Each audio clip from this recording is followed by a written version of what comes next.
দিল্লি ইসলামাবাদ উত্তেজনার মধ্যে ভারতের গুজরাটের সুরাট ও আহমেদাবাদ থেকে 1000 জনের বেশি বাংলাদেশিকে আটক করেছে দেশটির আইনশৃঙ্খলা রক্ষাকারী বাহিনী। গেল শনিবার বার্তা সংস্থা পিটিআইয়ের বরাতে বেশ কয়েকটি ভারতীয় গণমাধ্যমে প্রচারিত এমন সংবাদ চলমান উত্তেজনা আরও বাড়িয়ে দেয়। এবার বেরিয়ে এলো সেই ঘটনার আসল রহস্য। বাংলাদেশি সন্দেহে গুজরাতে আটকদের অধিকাংশই ভারতীয় মুসলমান। মঙ্গলবার এমন প্রতিবেদন প্রকাশ করেছে বিবিসি বাংলা। মূলত বাংলাদেশি তকমা দিয়ে মোদি সরকার আড়ালে মেতেছে মুসলিম নির্যাতনের ভয়াবহ ষড়যন্ত্রে। ওই প্রতিবেদনে বলা হয়, ওই রাতে সুরাটের নিজ বাসা থেকে 2 ভাগ্নেসহ সুলতান মলিককে বাংলাদেশি সন্দেহে আটক করে পুলিশ। তার স্ত্রী শাহিনা বিবির অভিযোগ, কিছুক্ষণের মধ্যেই ফিরে আসবেন বলে পুলিশ সেদিন তাকে নিয়ে গেলেও 3 দিন পার হলেও আর খোঁজ মেলেনি তার। তবে মল্লিকের পাসপোর্ট ও 1993 সালের একটি জমির দলিল বলছে তিনি পশ্চিমবঙ্গের বীরভূম জেলার লাভপুর অঞ্চলের বাসিন্দা। সুরাটে এমব্রয়ডারি কাজ করেন বছর 6 ধরে।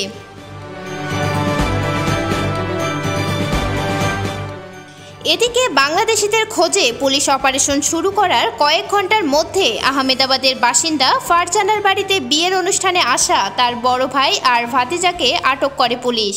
পরে খোঁজ নিয়ে জানা যায় ফারজানা বা তার আত্মীয়রা কেউ বাংলাদেশি নন, এমনকি বাংলাভাষীও নন। তারা গুজরাট আর মহারাষ্ট্রের মুসলমান।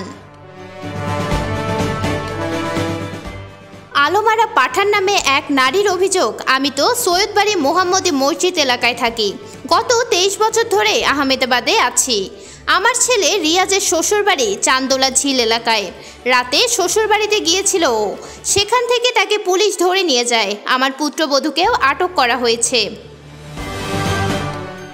তিনি বলেন, আমরা তো বাংলাদেশ থেকে আসিনি, অপরাধও করিনি। আমার সন্তানরা এখানেই জন্মিয়েছে।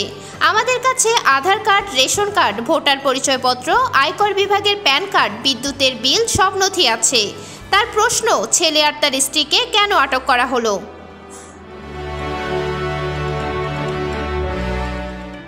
এমনভাবেই পশ্চিমবঙ্গ থেকে শুরু করে অন্য রাজ্যগুলোতেও বাংলাদেশি সন্দেহে আটক তকমা লাগিয়ে চলছে ভারতীয় মুসলমানদের নির্যাতন।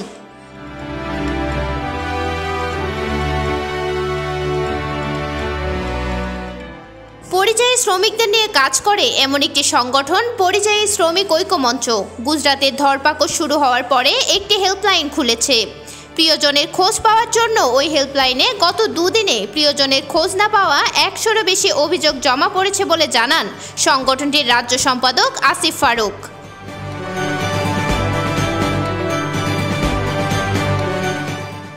ফারুক বলেন, গুজরাতের সংখ্যাটা বড়, তাই বিষয়টা ব্যাপক আলোচনায় উঠে এসেছে। কিন্তু উত্তরপ্রদেশ, ওড়িশা আর মহারাষ্ট্রেও পশ্চিমবঙ্গের বাংলাভাষী মুসলমানদের বাংলাদেশি তকমা দিয়ে হেনস্থা করার ঘটনা সম্প্রতি খুব বেড়ে গেছে। এরকম পরিস্থিতি হতে যাচ্ছে এই আশঙ্কা করেই আমরা গত সপ্তাহে স্বরাষ্ট্রমন্ত্রী অমিত শাহকে একটি চিঠিও দিয়েছিলাম, কিন্তু তাতে কাজ কিছুই হয়নি।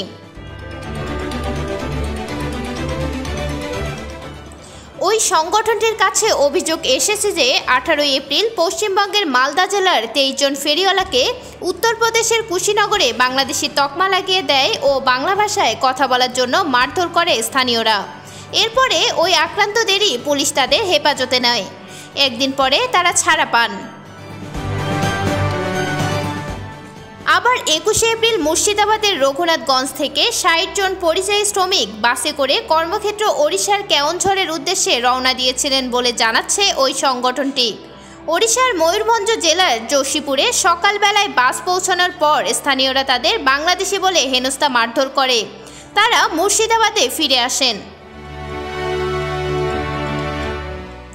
ওই মুর্শিদাবাদেরই শামশেরগঞ্জের এক বাসিন্দা ঈদের পর ফেরিওয়ালা হিসেবে জিনিসপত্র বিক্রি করতে ওড়িশার ভদ্রক টাউন থানা এলাকায় গেলে তাকে বাংলাদেশি তকমা দিয়ে হেনস্থা করা হয় বলে অভিযোগ পেয়েছে পরিযায়ী শ্রমিক ঐক্য মঞ্চ।